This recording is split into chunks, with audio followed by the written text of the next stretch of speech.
पार्टीभित्र उत्पन्न विभिन्न समस्याहरूका कारण लामो समय बैठकमा सहभागी हुन नसक्नुभएका स्थायी कमिटीका 10 जना कमरेडहरू समेत सहभागी भएर यो बैठक पार्टी एकताको बैठकको रूपमा, पार्टी एकताको सुदृढीकरणको एउटा विशेष बैठकको रूपमा सम्पन्न भएको छ। आजको बैठकमा मुख्यतया 3वटा कार्यसूचीहरू थिए हाम्रा सामु। ती कार्यसूचीहरू हामीले त्यसमा सघन छलफल गरेर महत्त्वपूर्ण निष्कर्षहरू निकालेका छौँ। आजको कार्यसूचीभित्र पहिलो विषय जुन 10 बुँदे प्रस्ताव कार्यदलले तयार गरेको थियो 2078 असार 27 गते, त्यसको कार्यान्वयनको विषयसँग सम्बन्धित थियो। त्यस सम्बन्धमा हामीले विभिन्न 8वटा निर्णयहरू गरेका छौँ।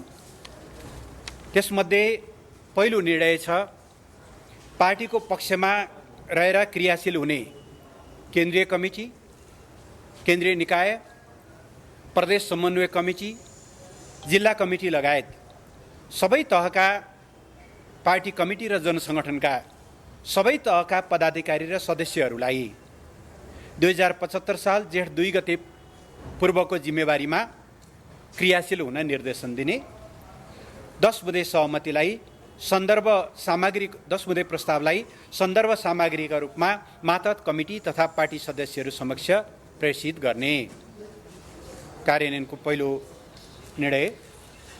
दोस्रो, 10 बुँदे प्रस्तावमा आधारित निर्णय कार्यान्वयन गर्ने क्रममा उत्पन्न हुन सक्ने समस्याहरू समाधान गर्न केन्द्रीय कमिटीमा त्यसले 10% मनोनयन गर्ने पनि सुझाव दिएको छ। ती सदस्यहरू मनोनयन गर्न र केन्द्रीय निकाय तथा विभागहरूलाई पूर्णता दिन र आवश्यकता अनुरूप पुनर्गठन गर्ने, गृह कार्य गर्ने एउटा कार्यदल बनाइएको छ। कार्यदलमा कमरेडहरू ईश्वर पोखरेल, भीम रावल, विष्णु पौडेल, घनश्याम भुषाल, सुरेन्द्र पाण्डे र लेखराज भट्ट रहनुभएको छ। 3, 2075 साल जेठ 2 गतेको सदस्यतालाई आधार मानेर पार्टी सदस्यता नवीकरण अगाडि बढाइनेछ। नवीकरणको क्रममा एकीकरणको क्रममा आबद्ध भएका सदस्यहरूको पनि नवीकरण गरिनेछ र 2075 साल जेठ 3 गतेपछि दिएका नयाँ सदस्यहरू, पार्टी सदस्यहरूको पनि नवीकरण 2078 साल असोज मसान्तसम्म सम्पन्न गर्ने निर्णय बैठकले गरेको छ। चौथो, पार्टीको विधान महाधिवेशन यही असोज 4, 5 र 6 गते काठमाडौँमा गर्ने र पार्टीको 10औं राष्ट्रिय महाधिवेशन 2078 साल मङ्सिर 10, 11 र 12 गते काठमाडौँमा आयोजना गर्ने निर्णय गरिएको छ। विधान महाधिवेशनमा प्रस्तुत गरिने दस्तावेजहरू पर छलफल गर्न 2078 साल भदौ 25, 26 गते स्थायी कमिटी र 27, 28 गते केन्द्रीय कमिटीको बैठक समेत आयोजना गरिनेछन्। 5, पार्टीका स्थानीय कमिटीहरूलाई व्यवस्थित गर्ने सन्दर्भमा देशैभरि 2078 साल कार्तिक 6 गते वडा अधिवेशनहरू एकैचोटि एकै दिन र कार्तिक 9 गते पालिका वा सो सरहका कमिटीहरूको अधिवेशन गरिनेछ। 6, यो पार्टी एकताको र यो पछिल्लो हाम्रा निर्णयहरूको सन्देश सम्प्रेषित गर्नका लागि 2078 साल भदौ 16 देखि 20 गतेसम्म केन्द्रीय प्रशिक्षकहरूको उपस्थितिमा सबै जिल्लाहरूमा जिल्ला कार्यकर्ता बेलाहरू र जनसङ्गठनको केन्द्रीय कार्यकर्ता बेलाहरू आयोजना गरिनेछन्। पार्टी केन्द्रीय कमिटीको बैठक 78 साल भदौ 10 गते काठमाडौँमा आयोजना हुनेछ र अघि पनि शेरबहादुर कमलले यहाँहरूलाई बताइसक्नु भएको छ। यस लगायतका अन्य निर्णयहरू र यसबीचमा हामीले गरेका निर्णयहरू र यसको दूरगामी प्रभाव र समसामयिक राजनीतिक प्रस्तावको बारेमा, राजनीतिक स्थितिको बारेमा पार्टीका दृष्टिकोणहरू प्रश्न पार्न भोलि पार्टी अध्यक्ष लगायत जिम्मेवार नेता कमरेडहरूको उपस्थितिमा यही 11 बजे पत्रकार सम्मेलन गर्ने पनि निर्णय गरिएको छ। यो पहिलो मैले सकेकै छैन, नातिनु न, यो एकदम ब्रेकिङ दिन आत्तिए जस्तो भयो। दोस्रो, दोस्रो हाम्रो एजेन्डा थियो पार्टी एकताका लागि आह्वान। हामीले पार्टी एकताका लागि एउटा आह्वान गर्ने प्रस्ताव पारित गरेका छौँ। यो पनि म यहाँलाई पढेर सुनाउँछु। पार्टी निर्माण, विस्तार र एकीकरण नेकपा एमालेको मूलभूत विशेषता हो। पार्टीमा कुनै पनि समस्या सृजना हुँदा अन्तर्पार्टी छलफलका माध्यमबाट समाधान खोज्ने र अझ उन्नत स्तरको एकता कायम गर्दै अघि बढ्ने यस पार्टीले विकास गरेको संस्कृति हो। विभिन्न समूहमा छरिएका वामपन्थीहरूलाई एकताको प्रवाहमा समेट्दै अगाडि बढ्ने सिलसिलामा नेकपा एमाले मुलुककै सबैभन्दा ठुलो राजनीतिक पार्टी, कम्युनिस्ट आन्दोलनको मूल प्रवाह र लोकतान्त्रिक आन्दोलनकै नेतृत्वदायी शक्ति बन्न पुगेको छ। संविधानको रक्षा र विकास, लोकतन्त्रको सुदृढीकरण, राष्ट्रिय एकताको सम्वर्धन, राष्ट्रियताको संरक्षण, सामाजिक न्याय र समृद्धिको प्रत्याभूति तथा समाजवादको आधारभूमि निर्माण जस्ता मुलुकका सर्वाधिक महत्त्वपूर्ण कार्यभार आज यसै पार्टीको काँधमा छन्। वैचारिक रूपमा सुस्पष्ट र सङ्कल्पबद्ध, सङ्गठनात्मक रूपमा एकताबद्ध र कमरेडली समभावमा आबद्ध नेकपा एमालेबाट मात्रै यी ऐतिहासिक अभिव्यवहारहरू पुरा हुन सम्भव छ। तर विगत केही समय यता पार्टीभित्र देखा परेका समस्या, कटुता, अन्तर्विरोध र अस्वस्थताले पार्टीका नेता, कार्यकर्ता, सदस्यहरू र यसप्रति भरोसा राख्ने आम जनसमुदायलाई चिन्तित तुल्याएको छ। परिवर्तनको संवाहक र जनतामा सर्वाधिक लोकप्रिय शक्ति विभाजित हुँदा राजनीतिक स्थायित्व र लोकतन्त्र, समृद्धि एवं सामाजिक न्यायको भविष्यमै सिर्जना हुन सक्ने दुष्परिणामको आशंकाले सिङ्गो राष्ट्र गम्भीर बनेको छ। नेकपा एमालेको एकता यस पार्टीका लाखौं सदस्य र समर्थक शुभचिन्तकहरूको मात्रै होइन, आम जनता र देशकै चाहना हो। प्रतिक्रियावादी, पक्षगामीहरू र अस्थिरताका सम्वाहकहरूको चाहना भने यसको विभाजन र विखण्डन हो। यसका लागि उनीहरूका तर्फबाट भइरहेका षड्यन्त्र सबैका सामु स्पष्ट छन्। जीवन्त र लोकतान्त्रिक पार्टीभित्र समस्याहरू उत्पन्न हुनु, समस्यालाई हेर्ने दृष्टिकोणमा भिन्नता हुनु र कतिपय प्रश्नमा असहमति पैदा हुनु स्वाभाविकै हो। तर समस्याको विकल्प विग्रह होइन।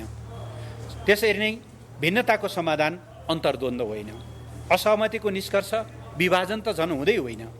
पार्टीको आन्तरिक जीवनमा उच्च लोकतान्त्रिक अभ्यास गर्दै आएको नेकपा एमालेभित्र समस्याको सकारात्मक समाधान खोज्ने, भिन्नतालाई उन्नत स्तरको एकतामा रूपान्तरित गर्ने र असहमतिहरूलाई स्वस्थ र रचनात्मक बहसका माध्यमबाट उच्च तहको सहमतिमा बदल्न सक्ने भरपर्दो आधार र सामर्थ्य विद्यमान छ। मार्क्सवाद, लेनिनवाद र जनताको बहुदलीय जनवादको मार्गदर्शन, समाजवाद निर्माणको साझा सङ्कल्प र देश र जनताप्रतिको अविचलित निष्ठाका जगमा हामीले समाधान गर्न नसक्ने कुनै आन्तरिक समस्याहरू छैनन्। तसर्थ नेकपा एमालेबाट विभाजित भएर अलग्गै पार्टी दर्ता गर्ने प्रयास गरिरहेका कमेडहरूलाई हामी आग्रह गर्छौँ, मुलुकका सामु उपस्थित असाधारण सम्भावना र अकल्पनीय चुनौतीप्रति संवेदनशील रहँदै, पार्टीका काँधमा उपस्थित ऐतिहासिक अभिभावनाप्रति सचेत रहँदै, असफलता अवश्यम्भावी रहेको त्यस्तो गलत र हानिकारक बाटो छोडेर पार्टी एकतामा आबद्ध हुनुहोस्, आफ्नो मूल घरमा फर्किनुहोस्। विभाजनकारी गतिविधि र छुट्टै दल दर्ताको प्रक्रियाबाट अलग भएर पार्टी एकतामा योगदान गर्ने कमरेडहरूलाई पार्टीमा हार्दिक स्वागत गरिनेछ। यसैका कुनै पनि क्रियाकलापलाई लिएर पूर्वाग्रह नराखिने र भेदभाव वा कारबाही नहुने पनि स्पष्ट पार्न चाहन्छौँ। तसर्थ पार्टीका सम्पूर्ण नेता, कार्यकर्ता, सदस्य, शुभचिन्तकहरू र आम जनसमुदायलाई पार्टीको एकता र अग्रगतिका निम्ति आफ्नो स्थानबाट अधिकतम योगदान गर्न आग्रह गर्दछौँ। असहमति प्रकट गर्दा मर्यादित, संयमित र राजनीतिक भाषा प्रयोग गर्न पनि आह्वान गर्दछौँ। र तेस्रो निर्णय थियो केन्द्रीय कमिटीको बैठक, जसको बारेमा मैले अघि सुनाएँ। 10 गते केन्द्रीय कमिटीको बैठक बस्नेछ। अब यहाँहरूको केही जिज्ञासाहरू छ भने मैले रिलिज पनि गरिदिउँला गर्न चाहिँ फोटो लिनुभएको छ। तपाईँको अब माओवादीबाट एमालेमा आउनुभएको छ नि, स्थायी समिति सदस्य पनि हुनुहुन्छ 4 जना, उहाँहरूको चाहिँ के हुन्छ अब? होइन, त्यसबारेमा 10 बुँदे प्रस्तावले नै प्रष्ट बोलेको छ। 10 बुँदे प्रस्तावले उहाँहरू सहितको पार्टीको क्रियाशीलताको कुरा गरेको छ। त्यसो भएको हुनाले उहाँहरू अलरेडी पार्टीको स्थायी कमिटीको सदस्यको रूपमा हुनुहुन्छ। अरू जो हिजो नेकपाको कार्यकालमा केन्द्रीय कमिटी सदस्य हुनुहुन्थ्यो, उहाँहरू पनि केन्द्रीय सदस्यकै रूपमा रहनुहुन्छ।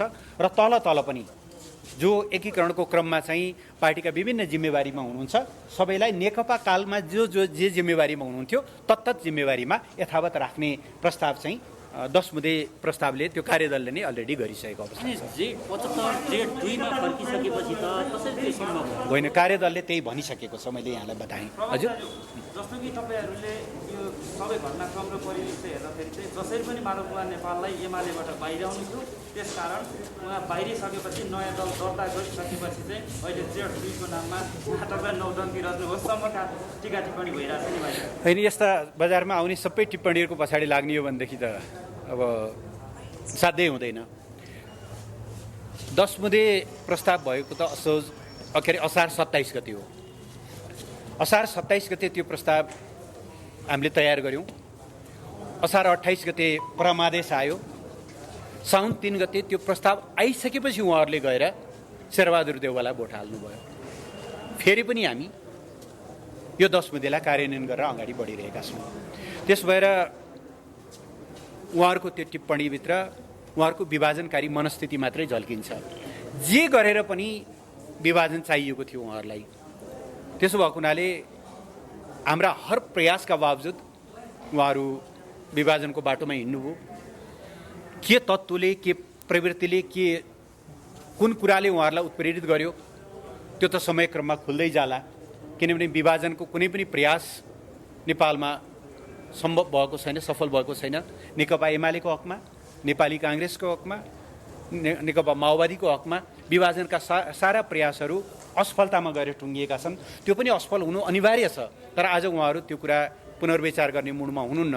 हामीले 10 बुँदे गरेको भनेकै उहाँहरू सहितको एकतालाई ध्यानमा राखेर गरेको हो। तर हामी बोलाइरहने, उहाँहरू भागिरहने। अब भाग्दै जाँदा अहिले चन्द्रागिरी पुग्नुभएको छ। यो स्थिति भएको।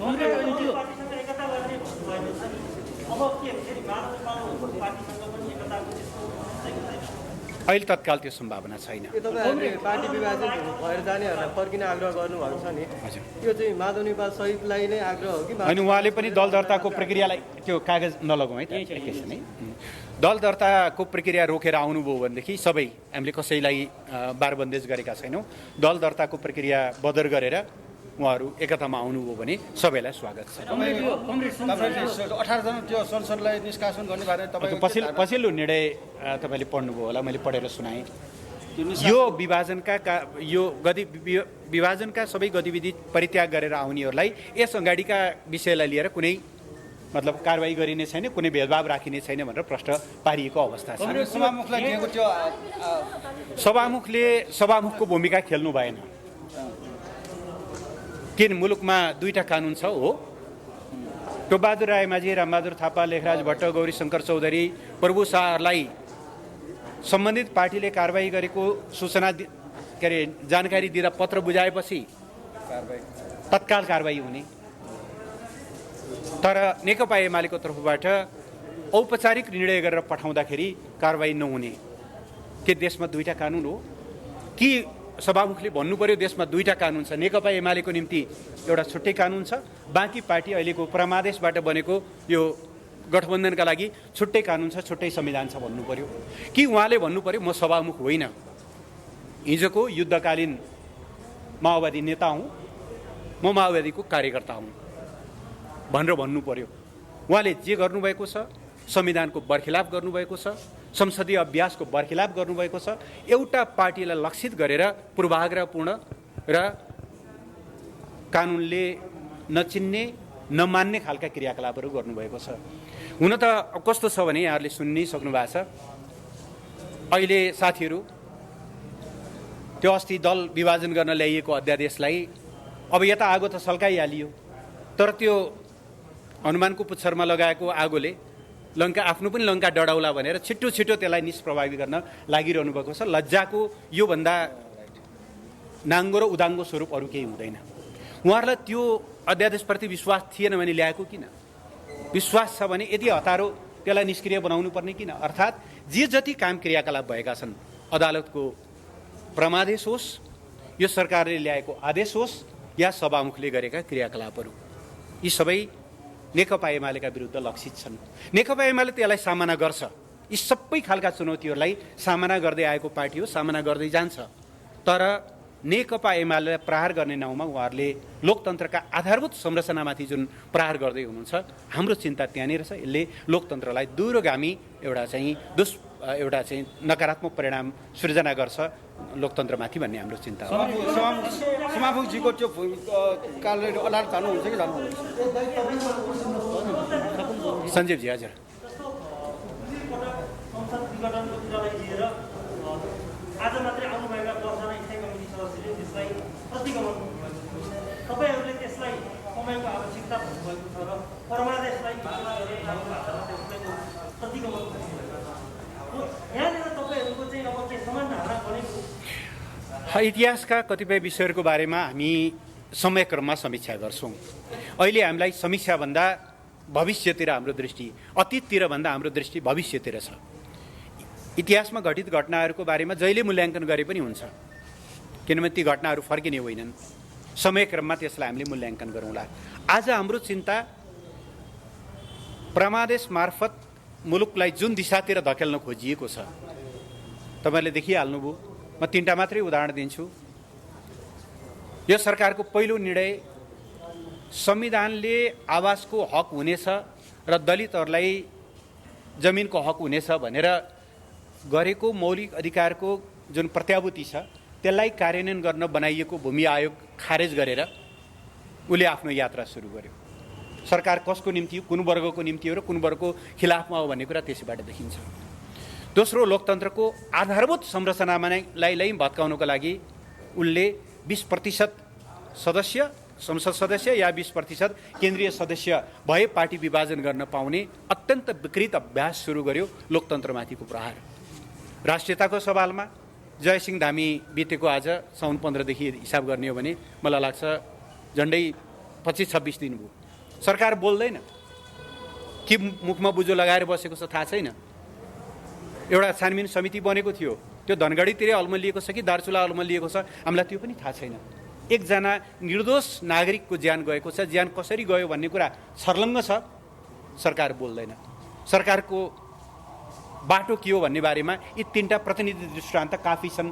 लोकतन्त्रको बारेमा ऊ के सोच्छ, जनताको जीवनको बारेमा ऊ के सोच्छ र राष्ट्रियताको बारेमा के सोच्छ भन्ने कुरा बताउनका लागि यी काफी छन्। त्यसबाट हाम्रो ध्यान यतातिर केन्द्रित छ। यी सबै कुराहरूमा हामी एक ठाउँमा छौँ। इतिहासका कतिपय घटनाक्रमहरूको बारेमा हामी समयक्रममा छलफल गर्छौँ।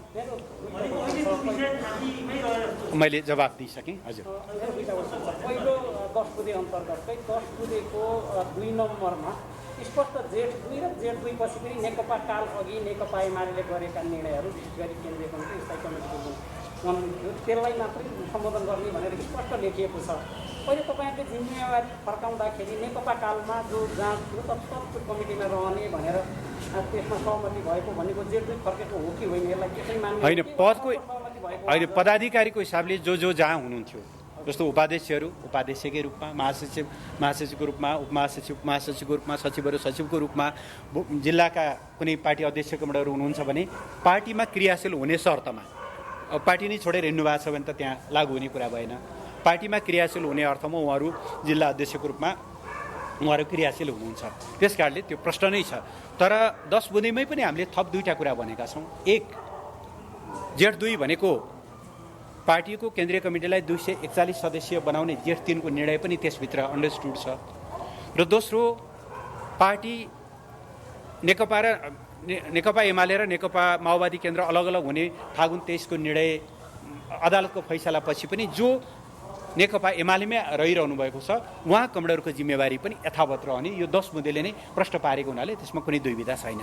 अब टुङ्ग्यौँ, केही कुराहरू रह्यो भने भोलि गरौँला। हिजो मात्रै अब भाजपाका विदेश विभाग प्रमुख चौथाइवाले नेपाल आउनुभएको छ, आकस्मिक सक्रियता उहाँको छ। हिजो मात्रै नेकपा एमालेका अध्यक्ष केपी शर्मा ओलीलाई पनि भेट्नु भएको थियो। के कुरा भयो, उहाँको सक्रियता किन बढेको रहेछ, एमाले यसलाई कसरी हेरेको छ? नेपाल र भारत 2टा छिमेकी मित्रहरू हुन्। 2 छिमेकी बीचमा सार्वभौम समानतामाथि आधारित विश्वासिलो सम्बन्धको अर्को कुनै विकल्प छैन। नेपाल र भारतको बीचमा केही समस्याहरू छन्, इतिहासले अधुरा छोडिदिएका सीमा समस्याहरू छन्। कालापानी लिपुलेक लिम्पियाधुराको जमिन फिर्ता गर्नुपर्ने विषय छ। 1950 को सन्धिको कुराहरू छन्।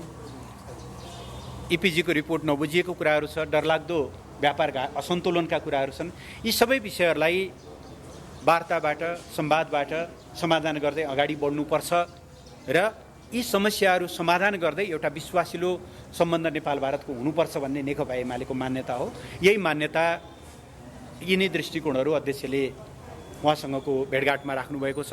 हामीले जोसँग भेटघाट गर्दाखेरि पनि यिनै कुराहरू राख्छौँ। यिनै विषयमा हिजो छलफल भएको छ। मलाई लाग्छ तपाईँले केही सोध्दै हुनुहुन्छ? यस, ल धेरै धेरै धन्यवाद। भोलि भेटौँला। एउटा सोधौँ न त, सबै विषय प्रष्टै भयो अहिले पनि तपाईँले भन्नुभयो, तर पनि अहिले चाहिँ के संशय आशंका चाहिँ उत्पन्न भइरहेछ भने अलिकति पर्खेल्न खोजेको मैले। तपाईँहरू यतिन्जेलसम्म चाहिँ माधव कुमार नेपाललाई वास्ता गर्नु भएन भनौँ, अझ उहाँलाई चाहिँ त्यहीमा पुग्ने गरी पुर्याइसकेपछि तपाईँहरू अहिले चाहिँ जेठ 2मा फर्किनु थियो नै भने, यदि अहिले जेठ 2मै फर्किन्थ्यो भने यस अगाडि नै फर्किएर सरकार पनि टिक्थ्यो होला, सबै चाहिँ पार्टी पनि एक रहन्थ्यो होला भन्ने खालको पनि बहस भइरहेछ नि। पहिलो कुरा भित्तामा पुर्याउनु भयो भन्ने नै टिप्पणी आफैमा गलत हो। यहाँलाई थाहै छ, समस्या समाधान हुन्छ भने उहाँलाई अर्को अध्यक्ष, दोस्रो अध्यक्ष दिने भन्ने तहसम्म पनि केन्द्रीय कमिटीको बैठकमा अध्यक्षले यहाँ घोषणा गर्नुभएको थियो। सामान्यतया यो छलफल पनि गर्न मिल्ने विषय होइन। एउटा महाधिवेशनबाट महाधिवेशनमा प्रतिस्पर्धामा पराजित नेतालाई उही दर्जाको जिम्मेवारी भन्ने कुरा सामान्यतया कल्पनाभन्दा बाहिरको कुरा हो। तर पार्टी एकताको कष्टमा हामी त त्यो तहसम्म छलफल गर्न तयार थियौँ। अध्यक्षले अफरै गर्नुभएको थियो भनेपछि तपाईँको प्रश्न कहाँनिर मिलेन भने उहाँ अनि यहाँभन्दा बढी कति लचकता? होइन होइन होइन, यो त 1 महिना अगाडिको कुरा हो। केन्द्रीय कमिटीको बैठक हामीले साउनको 4 गतेदेखि 7 गतेसम्म यहीँ बसेका थियौँ। त्यो बैठकमा आज भदौको हामी 8 गते छौँ, जस्ट 1 महिना अझ त्योभन्दा अगाडिदेखि भएको छलफल हो। त्यस कारणले त्यो एकदमै गलत कुरा हो। सुरुमा छलफल जेठ 2मा फर्किएपछि सबै समस्या समाधान हुन्छ भन्ने थियो। त्यस पछाडि स्टेप स्टेप स्टेप स्टेप अनेकौँ कुराहरू आए। ती सबै कुराहरूलाई पनि सम्बोधन गर्दै अगाडि बढियो। जो एकता चाहनुहुन्थ्यो उहाँ कमेडरको लागि 10 मुदे पर्याप्त भयो, उहाँहरू एकतामा फर्किनुभयो। जसले कसमै खानु भएको थियो पार्टी विभाजनका लागि, त्यो कुनै कुराले पनि प्रभाव पार्न सक्दैन थियो। मैले भनिहालेँ, दोस्रो अध्यक्षको प्रस्ताव राख्दा समेत पनि हजुर होइन, त्यसो हुनको लागि त अहिले पनि के बिग्रिया छ र? बिग्रिया केही छ र? फर्केर आएर जिम्मेवारी लिनलाई त केही बिग्रिया छैन। तर विभाजनको निम्ति उहाँ कृत सङ्कल्पित हुनुहुन्छ। निश्चित उद्देश्यका निम्ति उहाँले आफूलाई त्यसमा चाहिँ समर्पित गर्नुभएको छ। समयक्रममा ती कुराहरू उजागर होलान्। मैले त्यसमा धेरै टिप्पणी गर्न चाहन्न। बाटो नै अलग लिएर हिँड्न थालिसकेपछि त्यसमा धेरै टिका टिप्पणी गर्नु उचित पनि हुँदैन। तर एकताका निम्ति गरिएका यी हदैसम्मका प्रयासहरूलाई इतिहासले राम्रोसँग मूल्याङ्कन गरेको छ। त्यो मूल्याङ्कन गरेर नै हिजो त आज बैठकमा सहभागी कमरेडहरू र माधव कमरेडहरूको पनि बुझाइ त एउटै थियो नि त। तर उहाँहरू सबै कन्भिन्स हुने, माधव कमरेड चाहिँ कन्भिन्स नहुनुपर्ने कारण के भन्दा उहाँलाई कुनै न कुनै हिसाबले एउटा समूहको अध्यक्ष बन्नु थियो र शेरबहादुर देउवाको सरकारमा सम्मिलित हुनु थियो। आफ्ना केही साथीहरूलाई त्यहाँ समावेश गराउनु थियो। त्यसमार्फत अरू के थप कुराहरू गर्नु थियो, त्यो समयक्रममा खुल्ला। त्यसो भएको हुनाले चाहिँ उहाँलाई भित्तामा पुर्याइयो या एकताका प्रयास गरिएन भन्ने कुरा सर्व